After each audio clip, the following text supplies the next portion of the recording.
prices go up? Excuse me, we haven't asked you to speak yet, please. Right? Okay.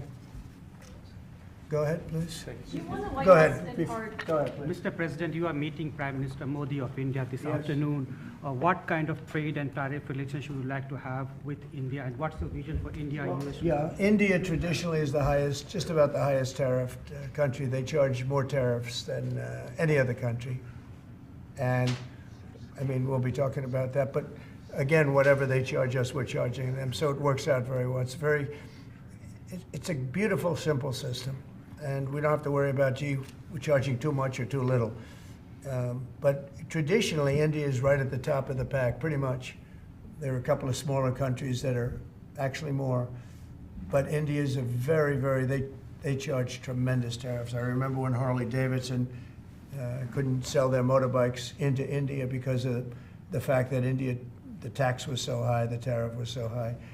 And Harley was forced to build, I guess they built, I don't know, that was a while ago, but I think they built a factory in India in order to avoid paying the tariffs. And that's what people can do with us. They can build a factory here, a plant or whatever it might be here, and that includes the medical, that includes cars, that includes chips and semiconductors, that includes everything.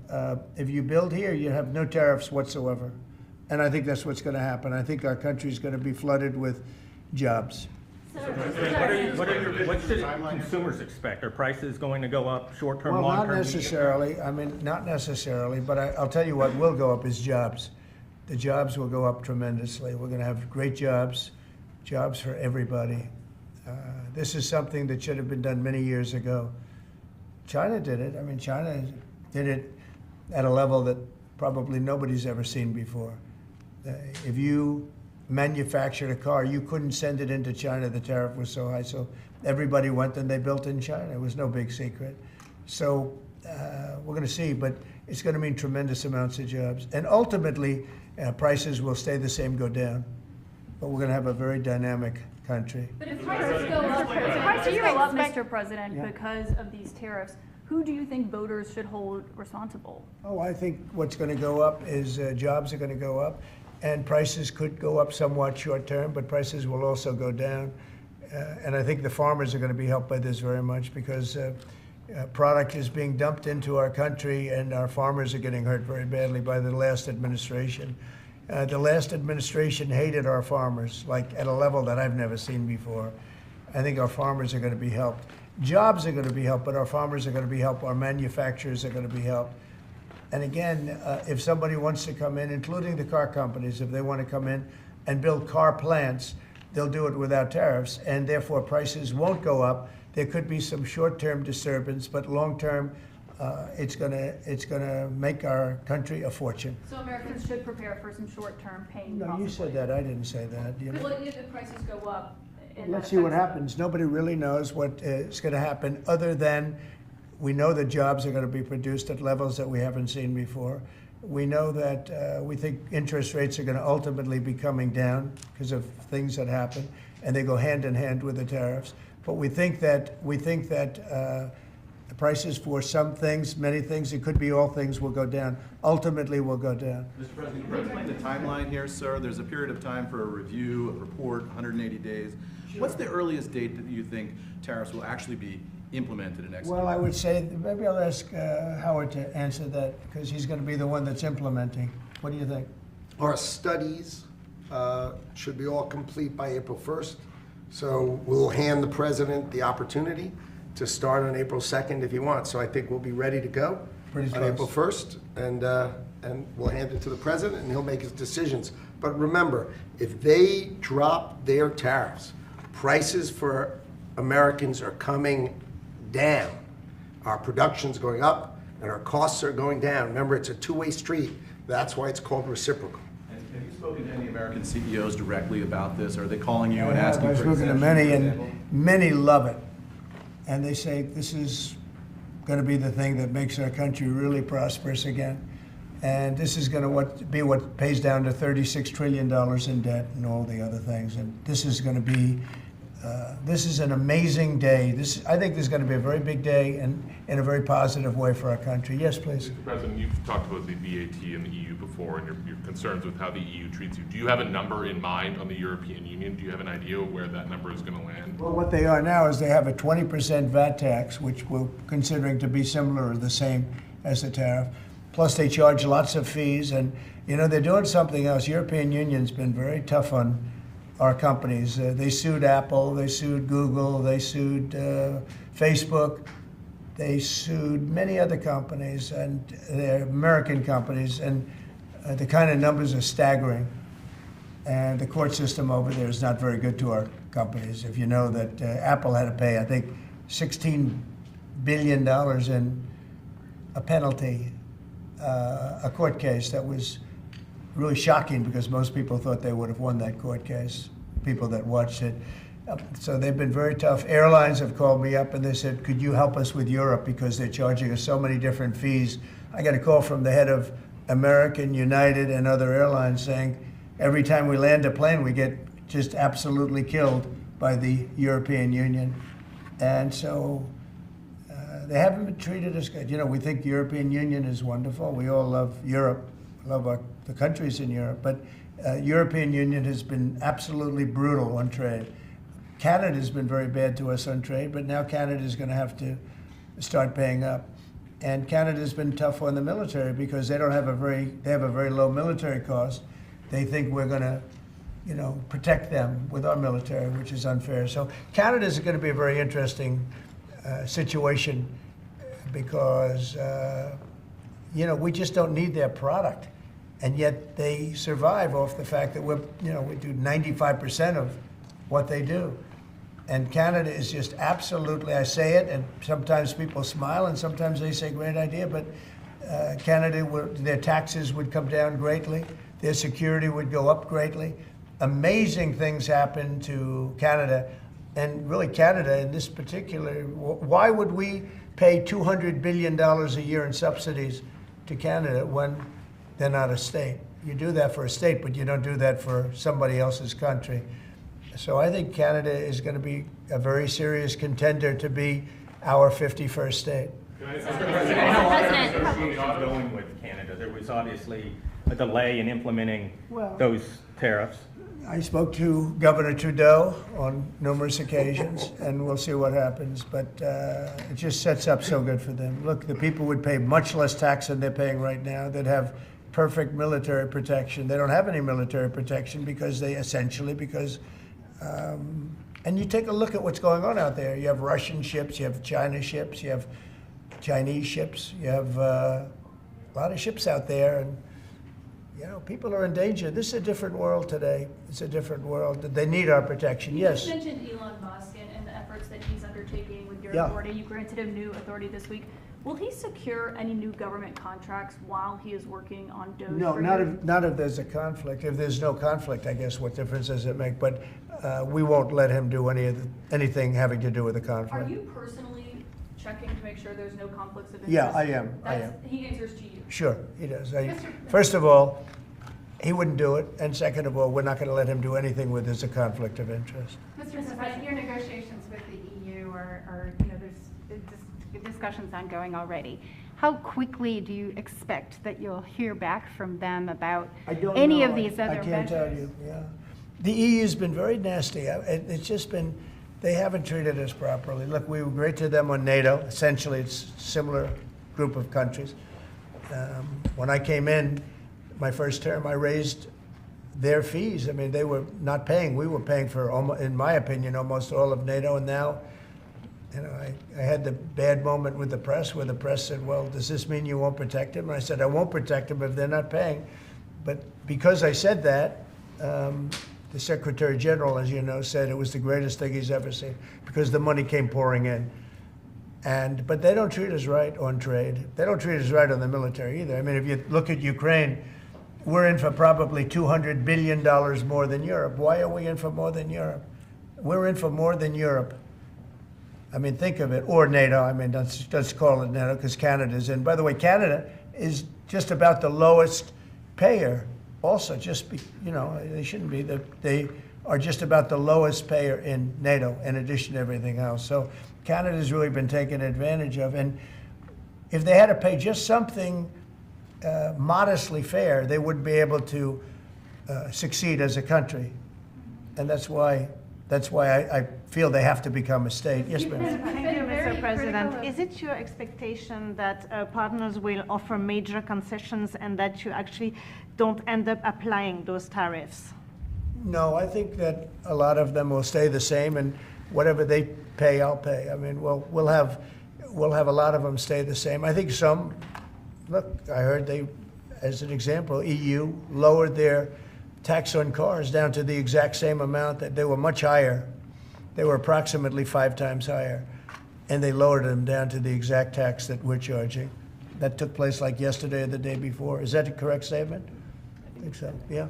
Do you expect any exemptions or waivers?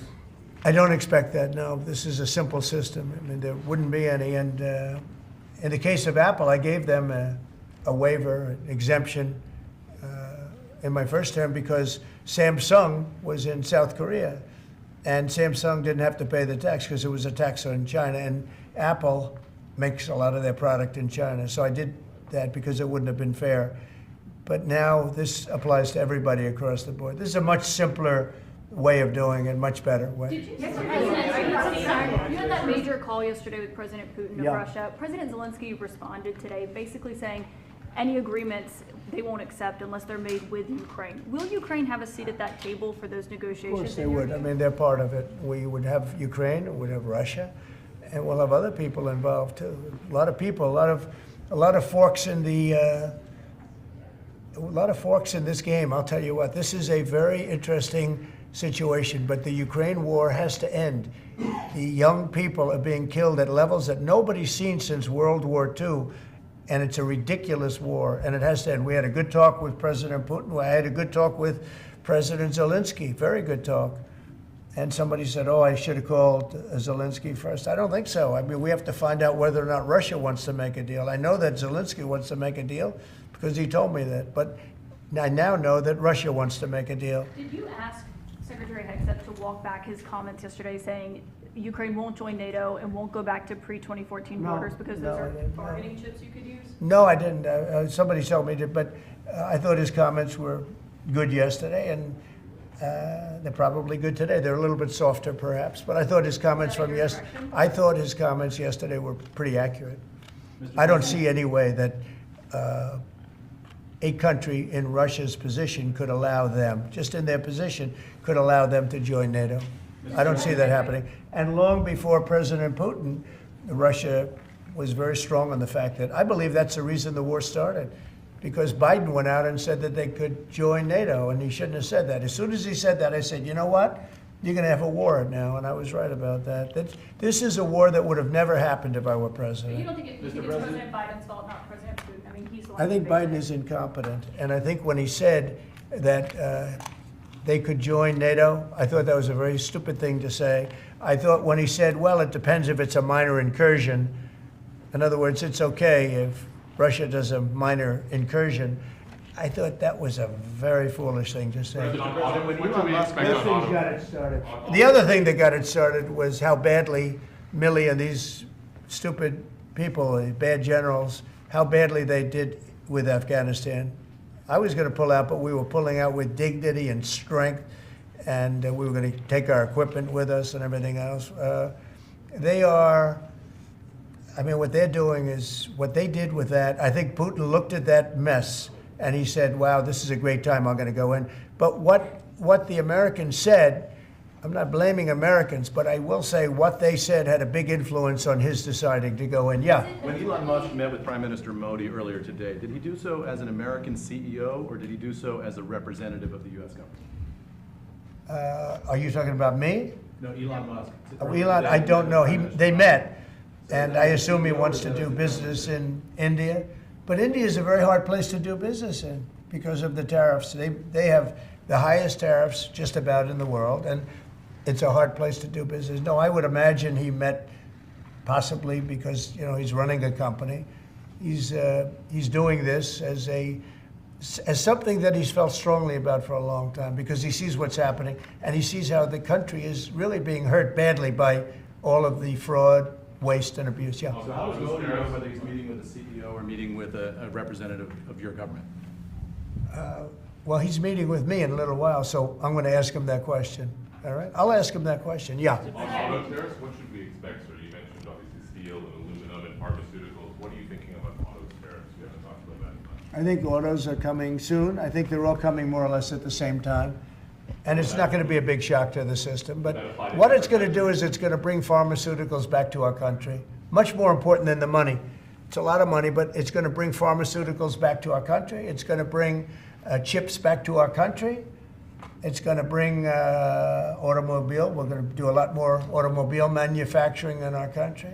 You know, when I did this, when I announced this during the campaign, they were going to build the largest car plant in the world in Mexico. It was almost under construction. It was just starting.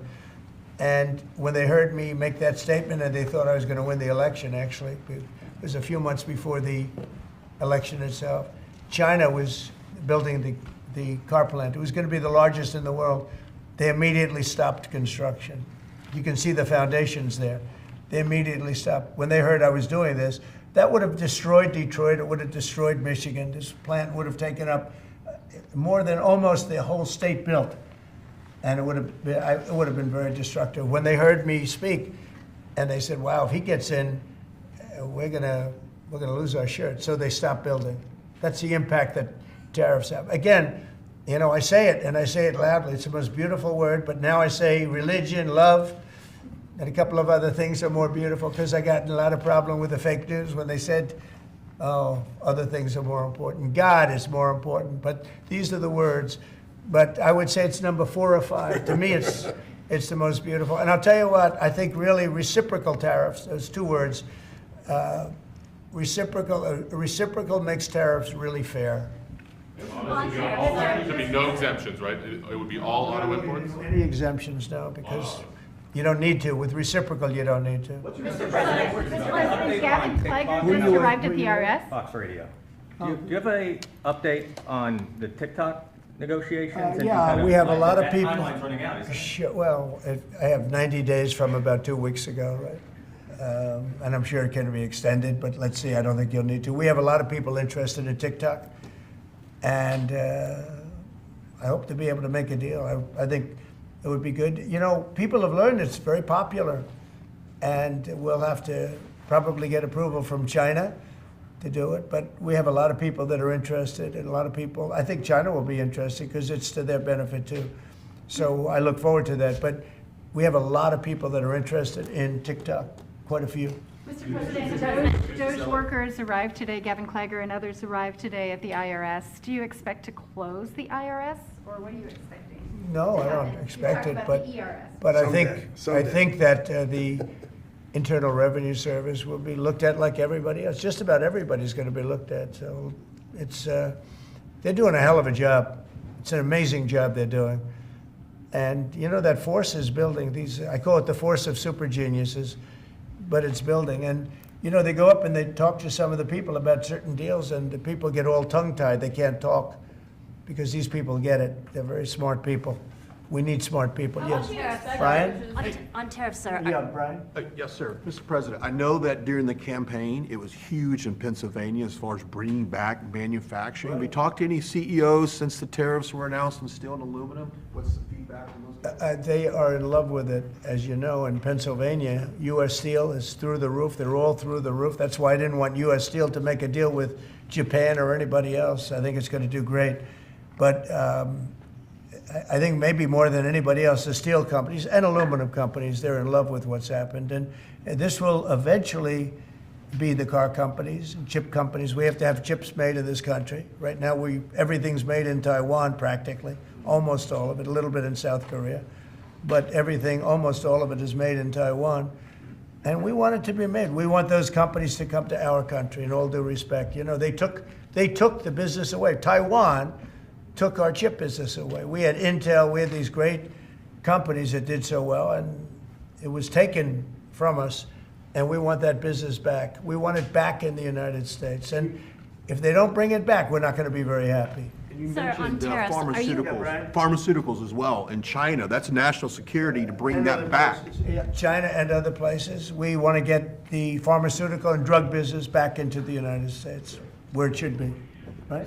Sir, on tariffs, are you concerned that the countries that would be most affected, like India, would just shift their trading to China? No, I'm not concerned about anything, really. I mean, I'm just doing what's fair. This is a very fair thing. This should have been done a long time ago. I would have done it, but then COVID hit.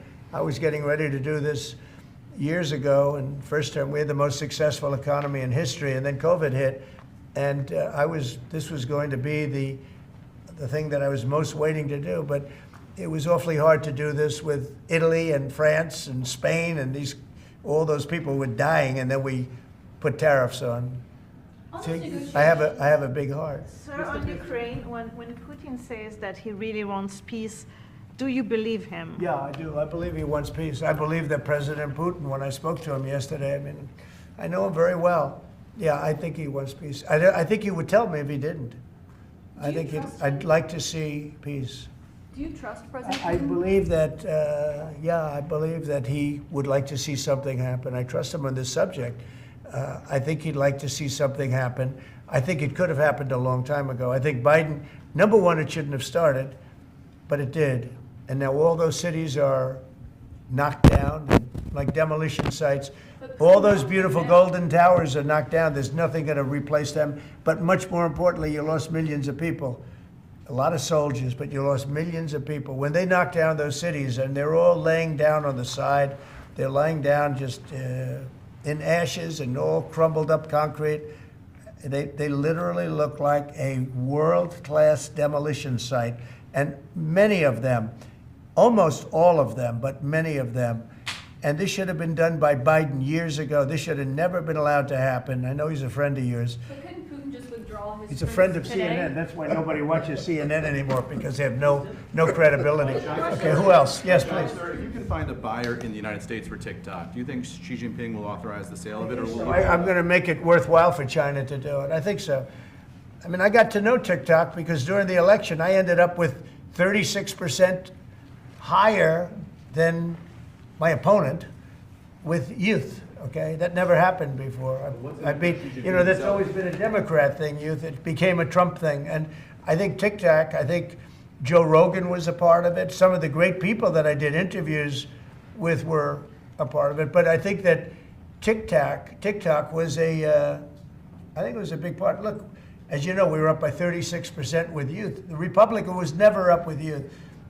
And I focused on TikTok, and I found it to be amazing, actually, and very fair. And I think the image of TikTok is different than it was before the election. I think people saw it, and they view it as a positive, not a negative. I think it'll be to China's advantage to have the deal be made, yeah. How much money do you think you'll raise from tariffs on an annual basis? That's the most interesting question. I think it'll be a staggering amount. It will be I call it the External Revenue Service. That was a name that was devised by a few of us, but I think it's going to be a staggering amount. We've heard the number 1 trillion floated in meetings with senators. Is that a number you've thought of? I don't know, but already the Senate's saying, well, wait a minute, they're looking at some of the numbers and they're saying, whoa, look, we want to, I say America first, I say make America great again. That's what we're doing. I think it's the most important thing I've signed. I've signed some very important things. Right to try was so important. I mean, a lot of important things. Space Force, the biggest tax cuts in history. This could be one of the most important things that we've ever signed. Do you expect the Russians and President Putin to attend the summit in Saudi Arabia? Eventually, yeah. Not quite yet. It's a little early. They're having a meeting in Munich tomorrow. Russia is going to be there with our people. Ukraine is also invited, by the way. Not sure exactly who's going to be there from any country, but high-level people from Russia, from Ukraine, and from the United States. Do you want to add Russia back to the G7, sir? I'd love to have them back. I think it was a mistake to throw them out. Look, it's not a question of liking Russia or not liking Russia. It was the G8, and I said, what are you doing? You guys, all you talk about is Russia, and they should be sitting at the table. I think Putin would love to be back. Obama and a couple of other people made a mistake and they got Russia out. It's very possible that if that was the G8, you wouldn't have had the problem with Ukraine. And if I was president, you definitely wouldn't have had the problem with Ukraine. Russia would have never attacked Ukraine. But you ask a very good question, the G8. It used to be the G8, and then these people threw them out. And I was arguing with Trudeau and with numerous of the people. Actually, Prime Minister Abe, a great man from Japan, agreed with me 100%, and some of the others did too. But I got there, it was the G7, as you know. They had already been terminated. I think it would have been very helpful, and it still would be helpful to have Russia be a part of that mix. And I think if they were, I don't think you would have had the problem that you have right now. Russia Kicked them is out, of part course, of the because G20. They kicked them out, of course, because they illegally annexed Crimea. I mean, how would you have responded if Russia invaded or Well, took over? they took Crimea during Obama.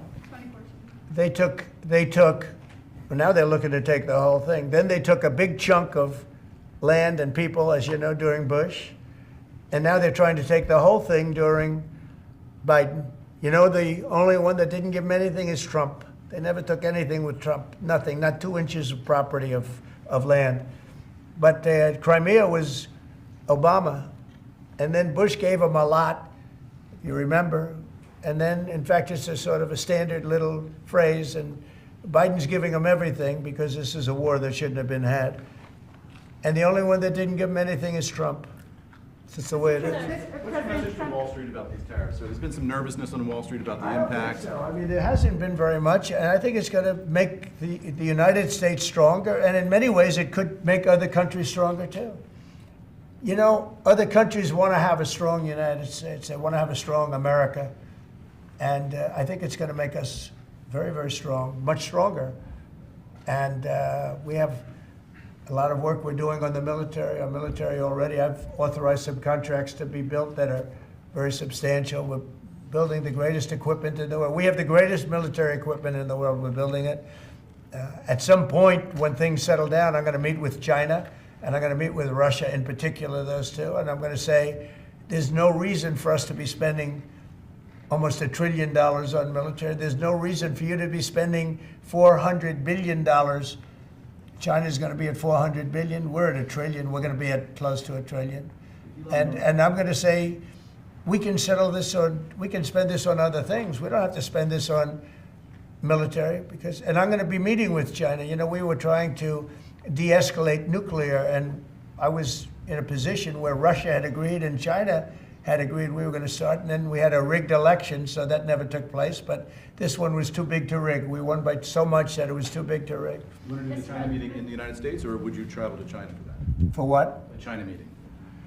Would you do that here or I there? tell people all the time, you know, the question is who's going to have the first meeting, where are you going to, I say this to Putin, to President Xi, I say to everybody, never bothered me, you know, I'm willing to say I'll go first.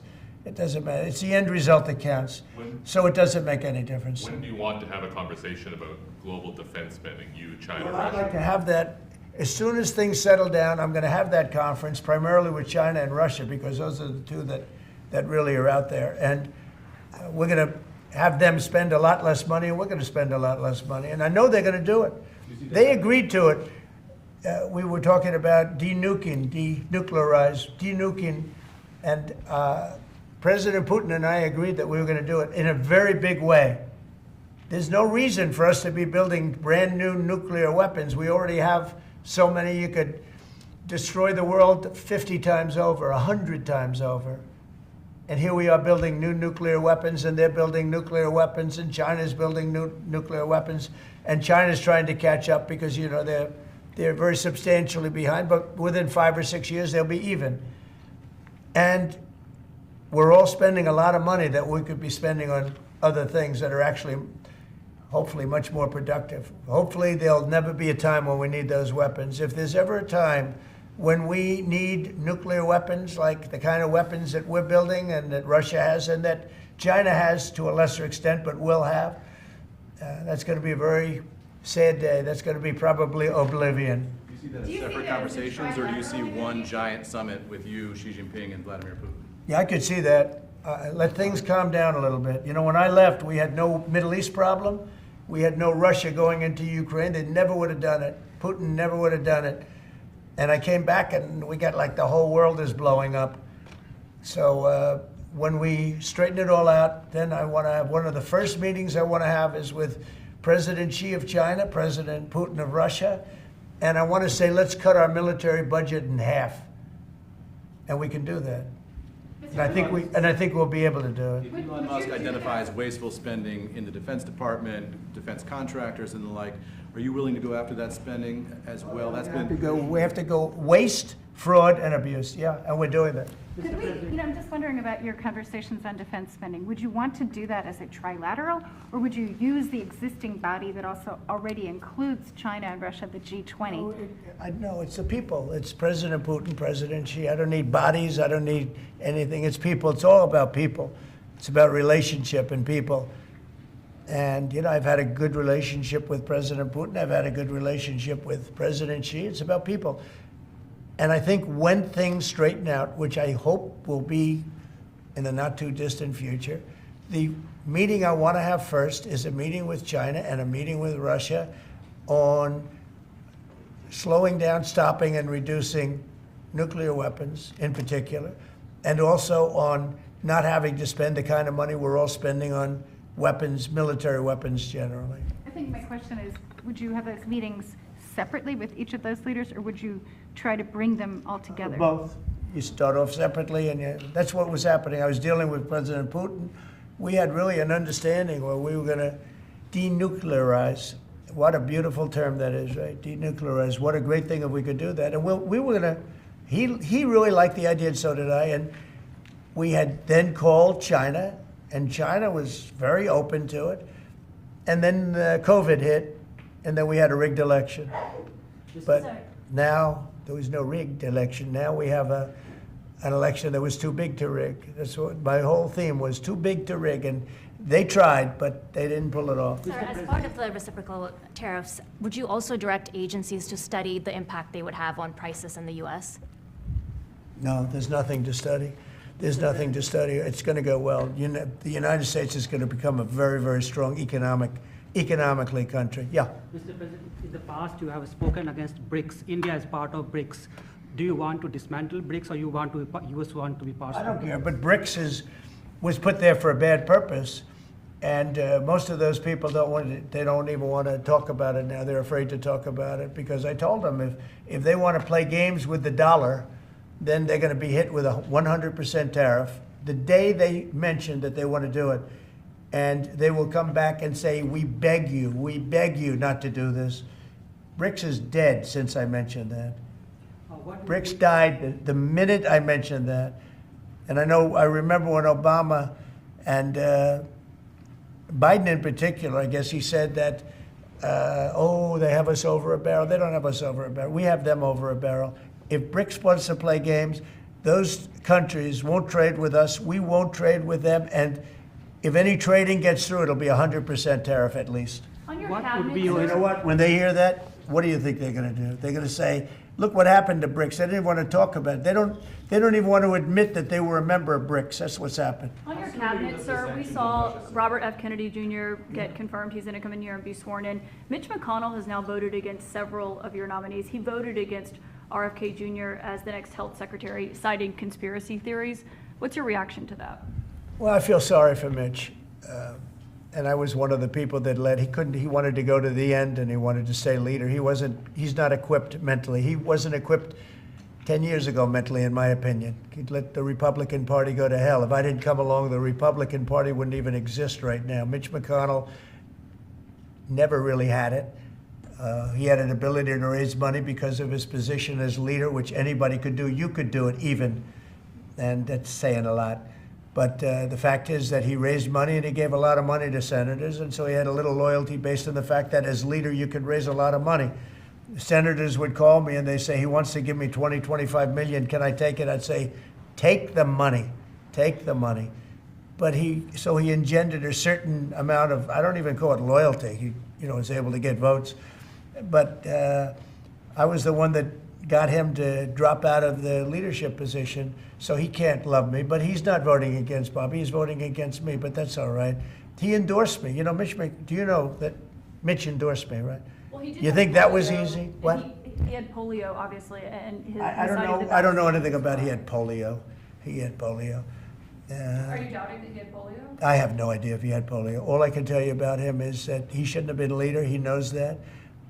He voted against Bobby. He votes against almost everything now. He's a very bitter guy, and we have a very strong party.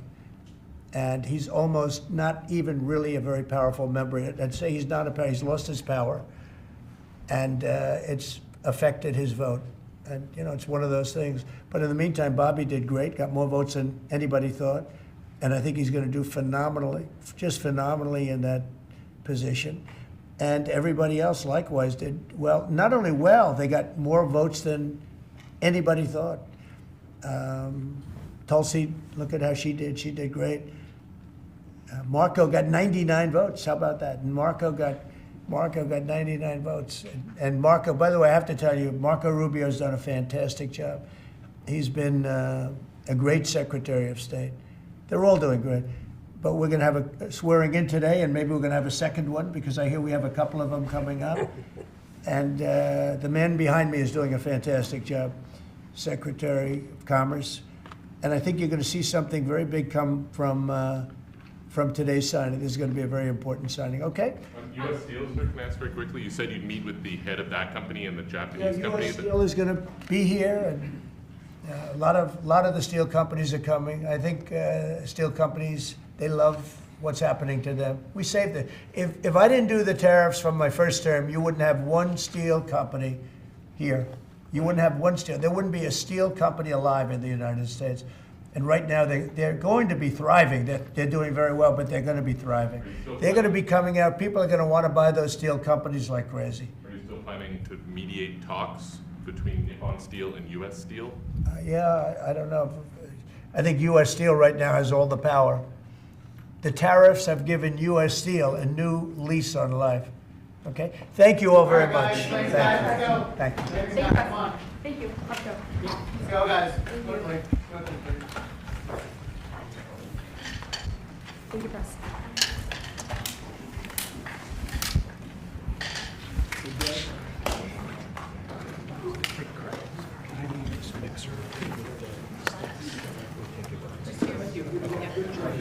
We can leave the stage, right? Okay.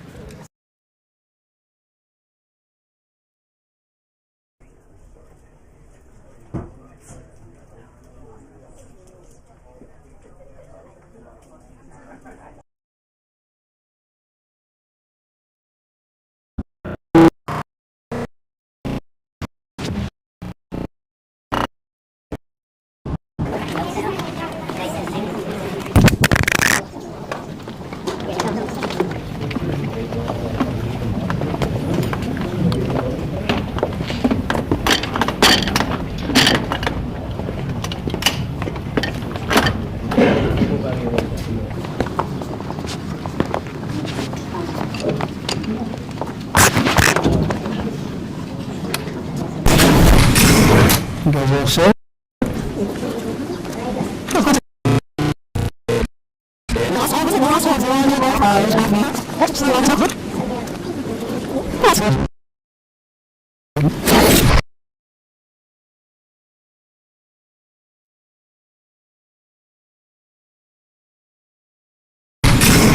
You guys all set? Good, thank you very much.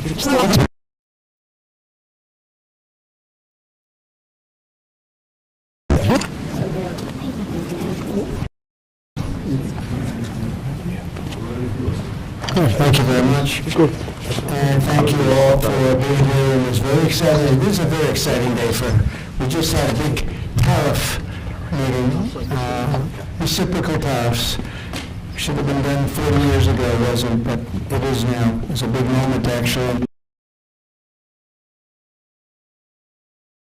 It's going to be a real...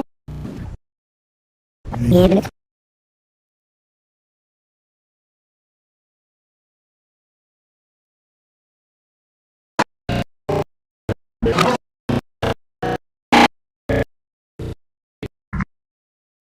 be protected. And whether you're in a blue state or red state, I'm going to do everything I can to work with you, whether you're Democrat or Republican, to restore child's health in this country.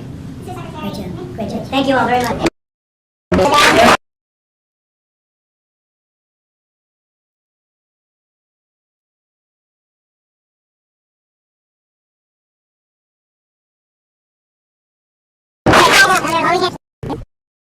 Great job. Thank you all very much. All right, guys.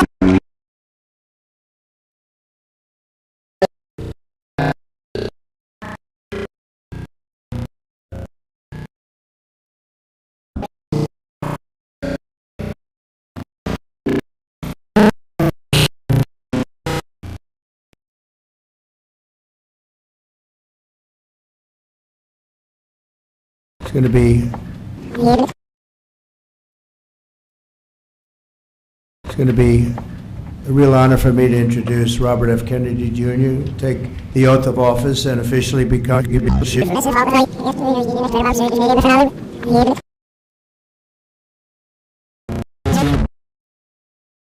ago it wasn't, but it is now. It's a big moment, actually. It's going to be.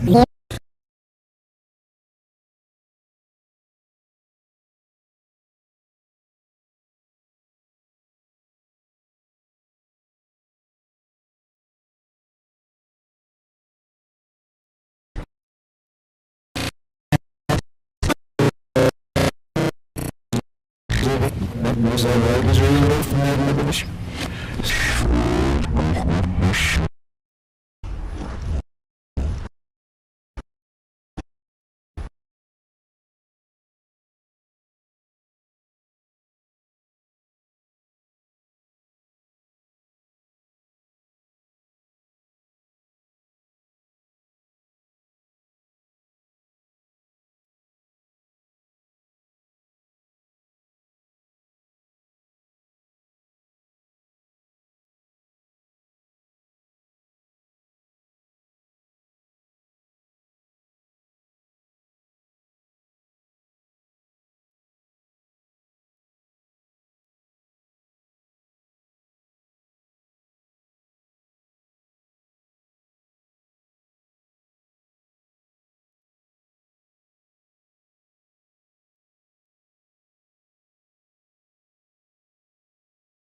Reciprocal tariffs should have been done 40 years ago, it wasn't, but it is now. It's a big moment, actually. It's going to be a real honor for me to introduce Robert F. Kennedy Jr., take the oath of office and officially become our Secretary of Health and Human Services. Just as I promised last year, Bobby is going to lead a great national mission to make America healthy again.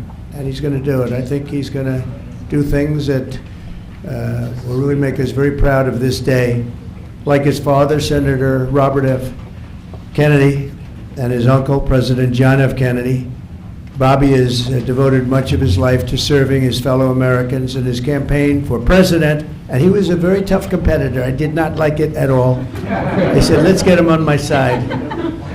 But in his campaign for president in 2024, Bobby brought together a coalition of supporters across party lines, and he really worked very hard, and he had tremendous support, unbelievable support, and I think a lot of that support came my way when we decided to do a little merger, and it was really great, and it was very loyal, incredible people. They believe in him so strongly because he's a fierce advocate for the health of our children and for the values of free speech, democracy, and peace. And people are going to be very impressed, I have no doubt. I've known him a long time. He's been a friend of mine a long time. Perhaps most importantly, though, Bobby created a nationwide movement made up of millions and millions of mothers and fathers and young people and concerned citizens of every background who want to end and this horrible chronic disease crisis that exists in America. He's absolutely committed to getting dangerous chemicals out of our environment and out of our food supply and getting the American people the facts and the answers that we deserve. After years in which our public health system has squandered the trust of our citizens, and they really have. They don't trust us. They don't trust anybody, frankly. They've gone through hell. There's no better person to lead our campaign of historic reforms and restore faith in American health care. And Bobby's going to do it. The United States spends more money in health than any other country on earth, but we're growing sicker every year. We're not as healthy as countries that spend just a fraction of what we spend, so there's something wrong. He's going to figure it out. In recent decades, we've seen staggering increases in cancer rates across all age demographics, including more than 40% increase in childhood cancer since 1975. Who can believe that? And an explosion in other chronic childhood illnesses. Not long ago, 1 in 10,000 people, children, had autism. Now it's 1 in 36. Think of that. 1 in 10,000. 1 in 10,000. Now it's 1 in 36. Who can believe that? There's something wrong. There's something wrong. And I think it's something that can be found out. In 2022, more than 40% of children had at least one chronic health condition, and today nearly 80% of young adults do not qualify for military service, in large part for health reasons. Think of that, 80%. Something is wrong, and that's why immediately after Bobby is sworn in, I will be signing an executive order establishing the President's Commission to make America healthy again. We have some great people on that commission. Chaired by our new secretary, this groundbreaking commission will be charged with investigating what is causing the decades-long increase in chronic illness, reporting its findings, and delivering an action plan to the American people. And it's going to be a plan that people are really waiting to hear. Bobby, I want to thank you. You've gone through a lot.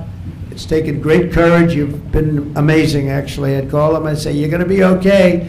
And he said, I know, I really do. He's really been supported amazingly by Cheryl and his family.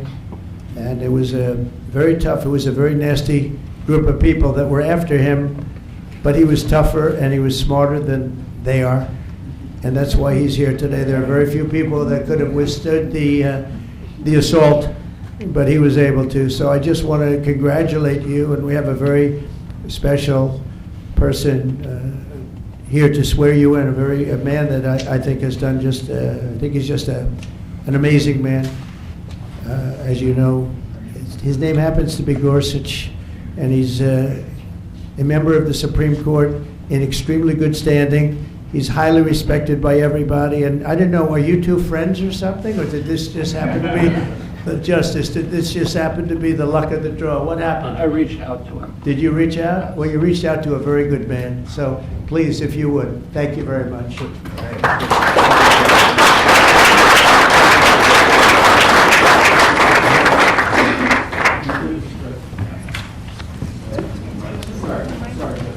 Oh, this has to be done first.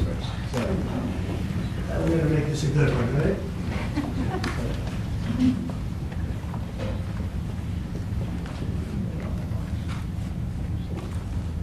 Okay, it's good so far. Good. It's a 10.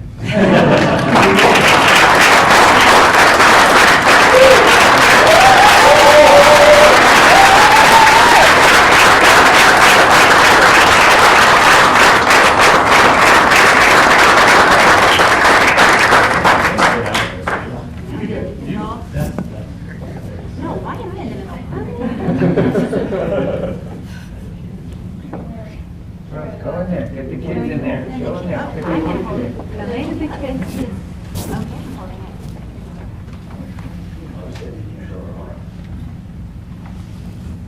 Over here, please.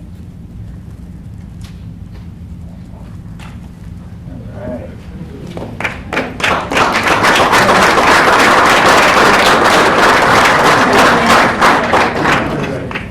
Really happy. Would all the family like to join? Yeah, sure. All right. Please place your left hand on the Bible and raise your right. Repeat after me.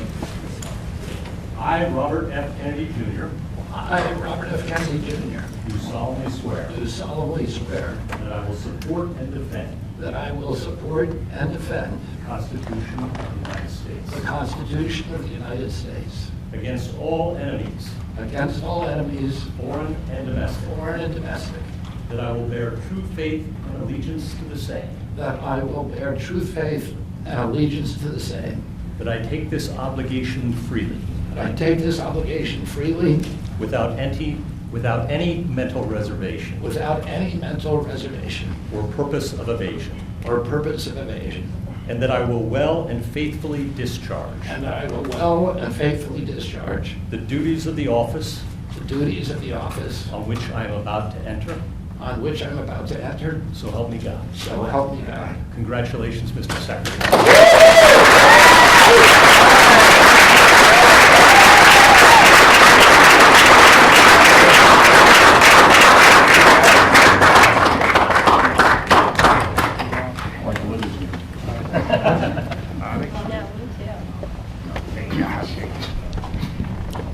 I want to begin by thanking President Trump for giving me this extraordinary opportunity, and I want to introduce my family and thank them for being here. My wife Cheryl, my cousin Anthony Shriver, my daughter Kik, my other daughter Kira, Carolina Shriver, Joey Shriver, Jackson Hines, and Amaryllis Kennedy.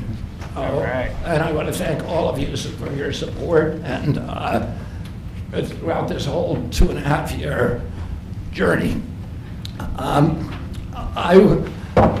My first time in this Oval Office was in 1961, and I came here to meet, or 1962. I came here and I had a meeting with my uncle, who was president then, where we talked about the environment. He was involved deeply, as we all know, in restoring physical fitness to this country. He challenged at one point during his administration, he challenged Americans to do a 50-mile walk, which I ultimately did, but I remember the day that my father completed his walk. We were staying up at Camp David, and my father came in after 18 hours walking on the CNO towpath with his feet bleeding and blisters on them. My father had one of his best friends was Al Lowenstein. And Al Lowenstein ultimately was a congressman from New York who was assassinated himself in 1980. But Al Lowenstein had started the Dump Johnson movement to get rid of President Johnson and end the Vietnam War. And at the time that he started it, people just thought it was a fool's errand. And ultimately, he asked my father to run for president against Johnson. My father wouldn't do it at that time, and he asked Gene McCarthy. McCarthy did it, and he joined that campaign. And my father ultimately ran, and Johnson then dropped out. So Al Lowenstein succeeded. And although Al Lowenstein was on the other side now, running against my father with Gene McCarthy, my father wrote him a note, a quote from Emerson, where he said, "If a single man plant himself firmly on his own ideal, and there abide, the whole wide world will come around to him. For 20 years, I've gotten up every morning on my knees and prayed that God would put me in a position where I can end the childhood chronic disease epidemic in this country. On August 23rd of last year, God sent me President Trump. All right. And he gave me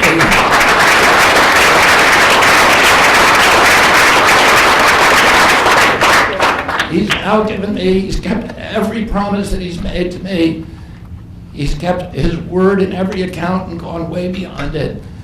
I'm so grateful to you, Mr. President. A lot of people told me that I couldn't trust President Trump, that I better get it in writing. And we did a handshake, and everything that he told me he was going to do, he has done. Right. And I'm so grateful to him, and I've told you before, I genuinely believe that you are a pivotal historical figure, and you are going to transform this country at a time when we see all of the indicia of democracy now in tatters in our country. We see the rise of the military-industrial complex, the rise of totalitarianism, these attacks on our Constitution, and this breathtaking epidemic that is disabling our people. President Trump has promised to restore the American dream in this country. A healthy person has 1,000 dreams. A sick person only has one. 60% of our population has only one dream, that they get better. President Trump has promised that he's going to restore America's strength. But we can't be a strong nation if we have a weak citizenry. If people are sick, 60% of our people are sick, 77%, as President Trump mentioned, of our children cannot qualify for military service. And we need a man on a white horse now. We need somebody who is willing to come in and has the spine and the guts and the strength to challenge orthodoxies, to stand in the way of vested interests, and to break institutions that have turned against our democracy. President Trump has shown again and again that he is that hero. And most recently, I greatly appreciate, and I called you the day that you announced the termination of USAID. My uncle started USAID in 1961 for humanitarian purposes, to put our country on the side of the poor. It has been captured by the military-industrial complex. It has become a sinister propagator of totalitarianism and war across the globe. And very few people understand how sinister this agency really is. And President Trump saw that, and he stood up to it with a masterstroke. And we want to do the same thing with the institutions that are stealing the health of our children. We need a revolutionary figure, and you are that figure, and I'm very grateful for you for giving me this opportunity. I want to recognize some of the allies that I've had in this battle for a long time are Senator Rand Paul, Senator Ron Johnson, Senator Roger Marshall, Marjorie Taylor Greene, and Buddy Carter, who've all been champions of the MAHA agenda before I even came along. I'm very grateful for you for standing strong. Thank you very much, President.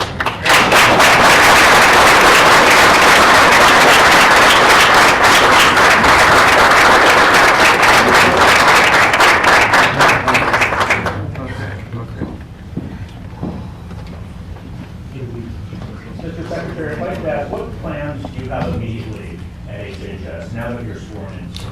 He's going to be running it. He's going to do a great job. What would you like to That's see my him do plan. first? We're going to find out a lot of secrets that have been maybe kept from us, but he's going to come up with some solutions to some big problems, self problems. I think he's going to go down in the record books. I really have confidence. This group has great, even Rand has confidence.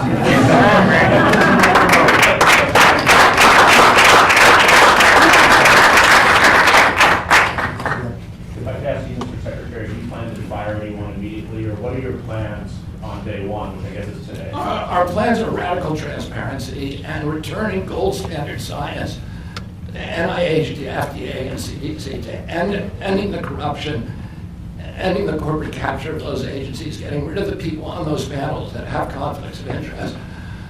we can do unadored and unimpeded science rather than the kind of product that is coming out of those agencies today. Mr. Secretary, may I ask, how do you address concerns that some Americans may have about the stance on vaccines?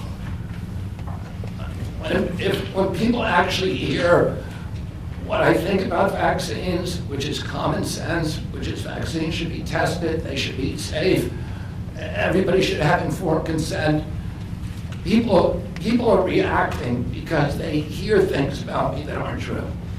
They hear characterizations of things that I've said that are simply not true. When they hear what I have to say actually about vaccines, everybody supports it. Mr. Kennedy, Kara Cashinova from Lindell TV. What's your message to Democrats in the Senate that fought so hard to keep you from taking this position? And congratulations, by the way. President Trump has promised to be the president for all Americans, and he has said to me that he understands that there's no such thing as Republican children or Democratic children. All of our children need to be protected, and whether you're in a blue state or red state, I'm going to do everything I can to work with you, whether you're Democrat or Republican, to restore child's health in this country. Mr. Secretary. Great job. Great job. Thank you all very much. All right, guys.